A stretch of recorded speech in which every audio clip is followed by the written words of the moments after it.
Hello everyone. तो हम लोग पिछले वाले लेक्चर में डिस्कस कर रहे थे सेट्स के बारे में। और सेट में मैंने आपको बता रखा था सबसेट के बारे में। इसमें हम लोग देखेंगे सुपर सेट।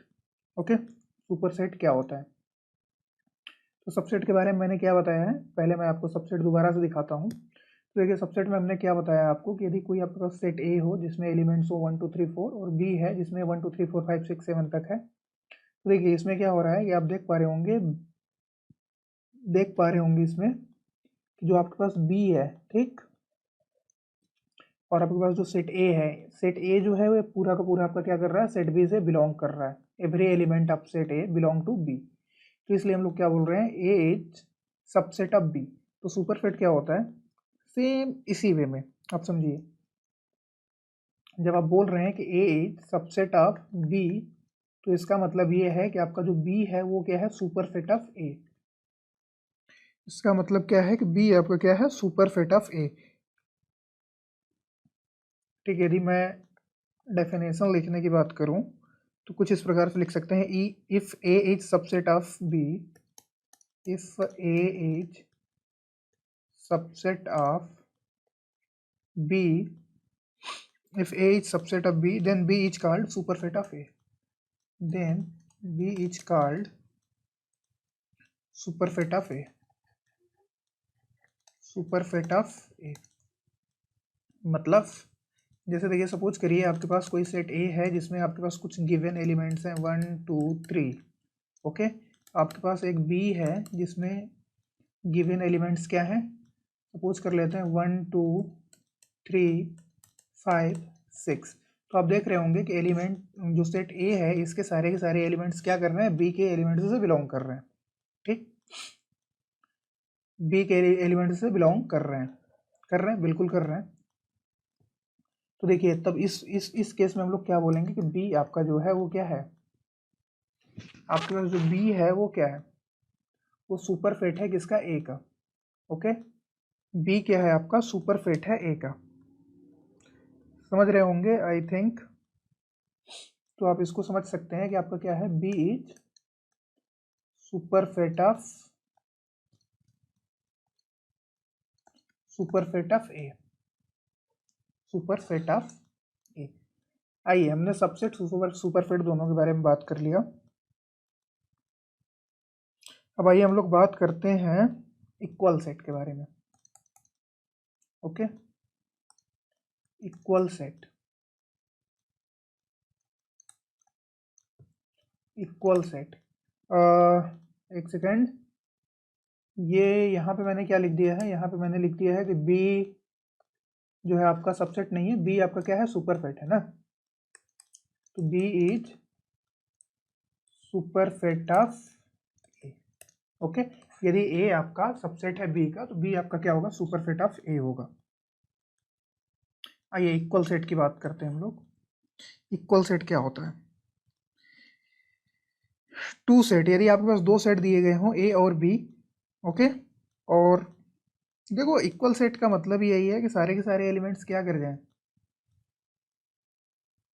बिलोंग कर जाएं। यदि आपके पास दो सेट सपोज करिए, ठीक, आपके पास कोई एक सेट ए है और आपके पास कोई एक दूसरा सेट बी है। ओके, दो सेट आपके पास हैं, ठीक, और सारे एलिमेंट्स क्या हों, इक्वल हों और बिलोंग कर जाएं बी से। सपोज करें यदि आपके पास ए में, क्योंकि ये मैं इस प्रकार से समझाता हूँ, 1 2 3, ठीक, और बी में क्या हो, बी में भी हमारे पास जो एलिमेंट्स हैं ये क्या है, 1 2 3। ओके, देखिए इक्वल भी हैं और ए के जो भी एलिमेंट्स हैं वो बी के एलिमेंट्स से बिलोंग कर रहे हैं, तो हम क्या बोलेंगे कि आपके पास जो सेट और ए और बी है ये क्या है, दोनों इक्वल सेट हैं। ठीक, सिंपल सी बात, बहुत ही नॉर्मल डेफिनेशन है, आप इस हिसाब से देख सकते हैं। इसके बाद आपके पास जो लास्ट है वो है disjoint set. Disjoint set, disjoint set यानी दो आपके पास कोई सेट दिया गया हो, सपोज करिए आपके पास एक सेट ए है और एक सेट बी है। ठीक, सेट ए में कुछ एलिमेंट्स हैं 1 2 3 और सेट बी में आपके पास एलिमेंट है 4 5 6। देखिए सेट ए के जो भी एलिमेंट्स हैं वो सेट बी के एलिमेंट्स से बिलोंग नहीं कर रहे हैं, तो इस केस में हम क्या बोलेंगे कि सेट ए आपका क्या है, डिसजॉइंट है सेट बी का। ठीक, या फिर हम बोल सकते हैं then set A and B are disjoint. क्यों? क्योंकि इन दोनों के बीच में कोई भी कॉमन एलिमेंट्स नहीं है।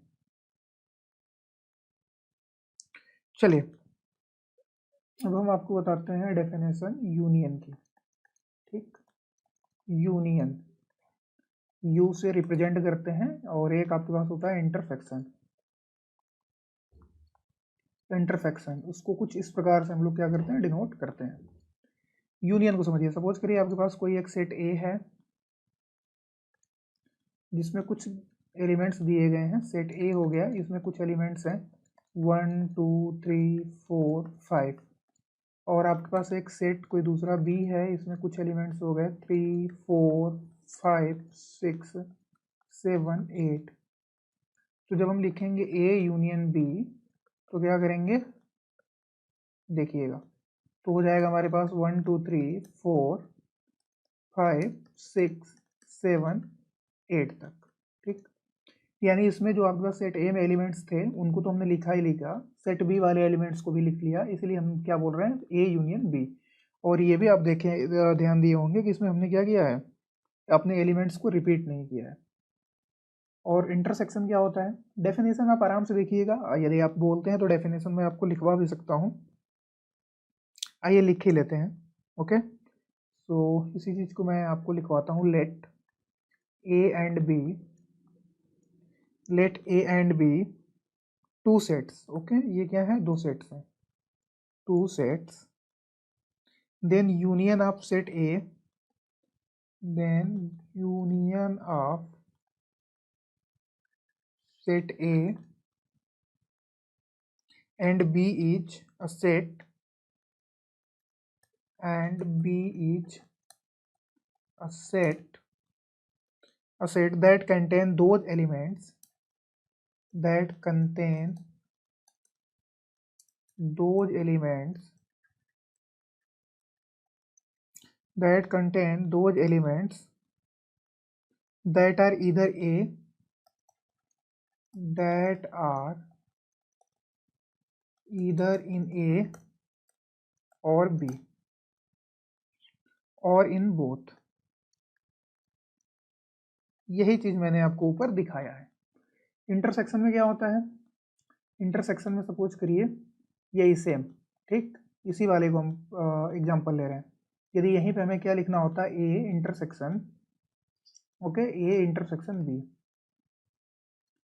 यदि यहीं पे हमें ए इंटरसेक्शन बी लिखना होता तो हम देखते कि कौन कौन से यार ऐसे एलिमेंट्स हैं जो दोनों में कॉमन है। तो देखिए, यदि आप यहाँ पर ध्यान से देखेंगे तो आपको कुछ एलिमेंट्स दिख जाएंगे जो दोनों में कॉमन है। जैसे देखिए 3 यहाँ पर भी है, 3 यहाँ पर भी है, 4 यहाँ पर भी है, 4 यहाँ पर भी है, 5 यहाँ पर भी है, 5 यहाँ पर भी है। तो क्या हो जाता है, 3 4 5 जो दोनों में कॉमन होता है। तो ये तो हो गया यूनियन और इंटरसेक्शन की कहानी। चलिए ध्यान में रखिएगा दोनों को। यस, तो आज मैंने अभी आपको क्या बताया, मैंने अभी सुपर सेट के बारे में आपको आइडिया दिया, इक्वल सेट के बारे में आइडिया दिया, डिसजॉइंट के बारे में आइडिया दिया, यूनियन और इंटरसेक्शन के बारे में आइडिया दिया।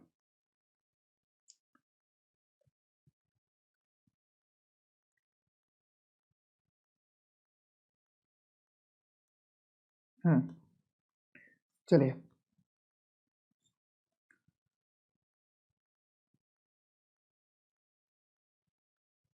Law of algebra of sets, algebra of sets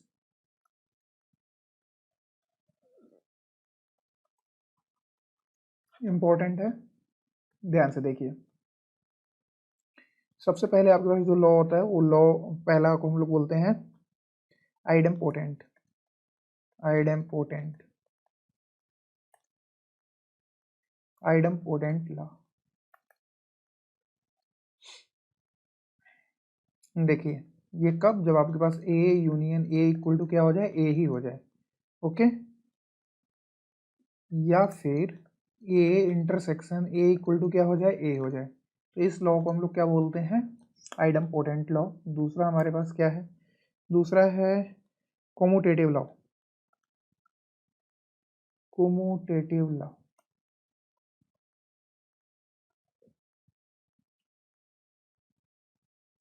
तो इसमें क्या है, जब आपके पास A union B equal to क्या हो जाए, B union A.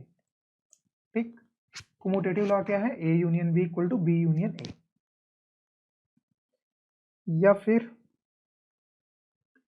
A intersection B equal to B intersection A. ठीक, ये हमारी कोमोटेटिव लॉ है। तीसरा हमारे पास जो लॉ है उस लॉ को बोलते हैं हम लोग associative law. Associative law, okay, associative law.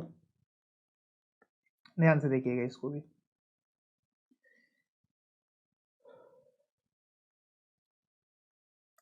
A union B union C equal to A union B, bracket पर ध्यान दीजिए, A union B union C. या फिर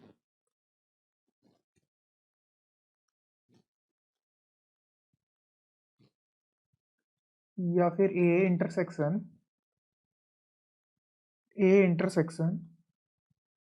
बी इंटरसेक्शन सी।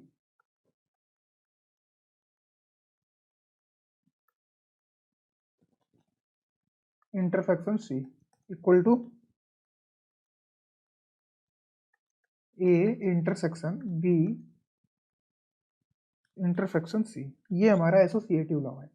सेम इसी से मिलता जुलता हमारे पास होता है जिसको बोलते हैं हम लोग जिसको हम लोग बोलते हैं डिस्ट्रीब्यूटिव लॉ। कुमुलेटिव तो मैंने आपको बता दिया। Distributive law,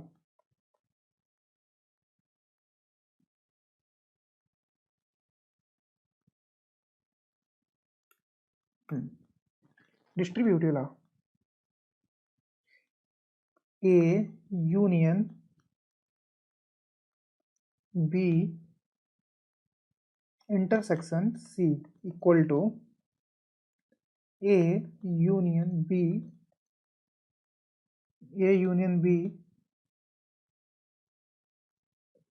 intersection A union C. दूसरा, A intersection B union C equal to क्या होता है, तो इसको हम लोग लिख सकते हैं कुछ इस प्रकार से, A intersection B union A intersection C.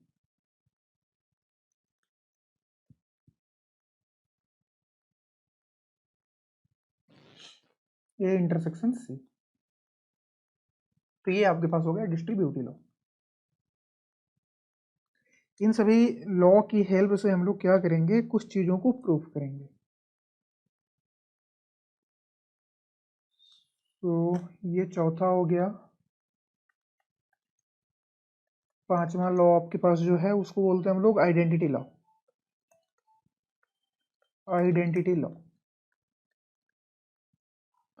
Set हम लोग डिस्कस कर रहे थे। बेसिकली हम लोग यूनिट नंबर 3 को पढ़ रहे हैं और यूनिट नंबर 3 में हम लोगों ने काफ़ी सारी चीज़ों को डिस्कस कर रखा है, जैसे सेट, टाइप्स ऑफ सेट और प्रॉपर्टीज, यूनियन, इंटरसेक्शन, इन सारे बारे में, इन सारे टॉपिक्स के बारे में अच्छे तरीके से हमने पढ़ाई कर रखी है। और आइए अब हम लोग देखते हैं आइडेंटिटी लॉ, जिसको मैं बता रहा था। इसके बाद सडनली मैंने due to some personal reasons I stop, but no मैं। आइए, आइडेंटिटी लॉज, ए यूनियन, इसको भी मैंने आपके साथ डिस्कस किया था। ये फाई क्या था, आप में से कोई बताना चाहे? बिल्कुल आप बता सकते हैं। फाई भी आपका क्या है, सेट है। जैसे आपके पास सेट ए है उसी प्रकार से फाई सेट है। फाई सेट को हम लोग क्या बोलते हैं, नल सेट बोलते हैं। तो A intersection null set equal to क्या होता है, ए होता है। और ए यूनियन, ये क्या है, यूनिवर्सल सेट है। ठीक, यू क्या है आपका, यू आपका यूनिवर्सल सेट है। तो A union universal set equal to क्या होता है, यूनिवर्सल सेट ही। सेम उसी वे में आपके पास A intersection universal set equal to क्या है, ए। और ए यूनियन नहीं है, ये इंटरसेक्शन फाई इक्वल टू क्या होता है, फाई। हालांकि मैंने इंटरसेक्शन और यूनियन का मतलब बताया था ना। यूनियन में हम लोग क्या कर रहे थे, जैसे हमारे पास कोई एक सेट ए था जिसमें 1 2 3 था, सेट बी था जिसमें 3 4 5 6 था, तो हम ए यूनियन बी में क्या करते थे, सारे एलिमेंट्स को लिख देते थे। ठीक। इंटरसेक्शन में क्या करते थे हम लोग, कॉमन पॉइंट्स को खोजने की कोशिश करते थे, जो कॉमन पॉइंट्स दोनों सेट्स में मिल जाता था उसी को हम लोग क्या बोलते थे, ए इंटरसेक्शन बी। तो ये यूनियन और इंटरसेक्शन के बारे में मैंने आपको आइडिया दिया था, साथ ही साथ मैंने आपको सारे सेट्स के बारे में भी बता रखा है। तो अब सिंपल सी बात है कि आप सारी चीज़ों को समझ रहे होंगे। इसके बाद आपके पास एक है जिसको बोलते हैं हम लोग इन्वोल्यूशन लॉ। ठीक। तो इसको भी आप आराम से देखिए। इसके बाद मैं आपके साथ एक छोटा सा क्वेश्चन डिस्कस करने वाला हूँ, और ये आपके पास इम्पोर्टेंट है, 10 मार्क्स में आएगा। यदि आता है तो देखिए क्या है, proof any two sets A and B that A union B complement equal to A complement intersection B complement. इस चीज़ को हम लोग क्या करने वाले हैं, प्रूफ करने वाले हैं। ये आपके एग्जाम में पिछली बार पूछा भी गया था, और मैं आपको बता दे रहा हूँ ये कौन से ईयर में पूछा गया है, जिससे आपको आइडिया लगेगा कि हाँ। ये 2014-15 में पूछा गया है, 2014-15 10 मार्क्स में। कलर का चेंज, पेन का कलर चेंज करते हैं हम लोग। चलिए आइए इसको हम लोग प्रूफ करना स्टार्ट करते हैं। तो एज्यूम, सपोज कर लीजिए, लेट एक्स जो है वो बिलोंग कर रहा है, X belong to A union B complement. Okay. इसको हम लोग कुछ इस प्रकार से लिख सकते हैं, बिल्कुल लिख सकते हैं, A does not belong to A union B, बिल्कुल लिख सकते हैं। जब हम इसको इस प्रकार से लिख सकते हैं, जहाँ, और आपको मैंने एक चीज़ बता रखा है ना, जहाँ पर भी हम लोग एंड, शायद ये मैंने प्रोबेबिलिटी वगैरह पढ़ाया था तब आपको बताया था कि एंड की जगह पे हम लोग यूनियन और की जगह पे हम लोग इंटरसेक्शन यूज करते हैं। सेम इस चीज़ को यहाँ पर भी आप देखोगे। ओके। तो देखो ये क्या हो जाएगा, X does not belong to A and X does not belong to B. इस प्रकार से राइट कर सकते हैं, बिल्कुल एकदम आराम से राइट कर सकते हैं, कोई भी प्रॉब्लम आपको नहीं होनी चाहिए। इसी चीज को हम लोग क्या लिख सकते हैं, X belong to A complement and x belong to B complement, B dash. Okay. चलिए सेम सेम इसी चीज को हम लोग क्या लिख सकते हैं, X belong to, okay, x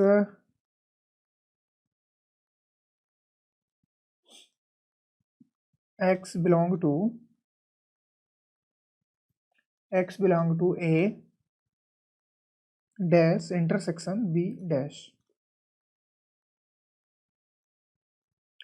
चलिए ये तो हमने एक पार्ट को यहाँ तक प्रूफ कर दिया।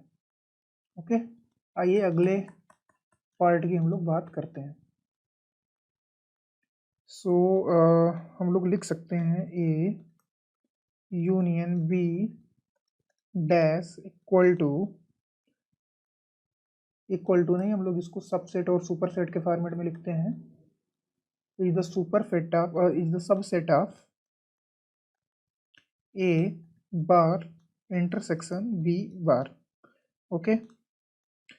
चलिए यहाँ हम लोग एज्यूम कर लीजिए X belong to A dash intersection B dash.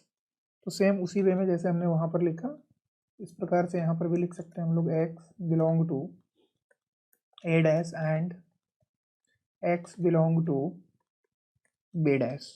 ठीक। So x does not belong to A and x belong to B. ठीक। Does not belong to B.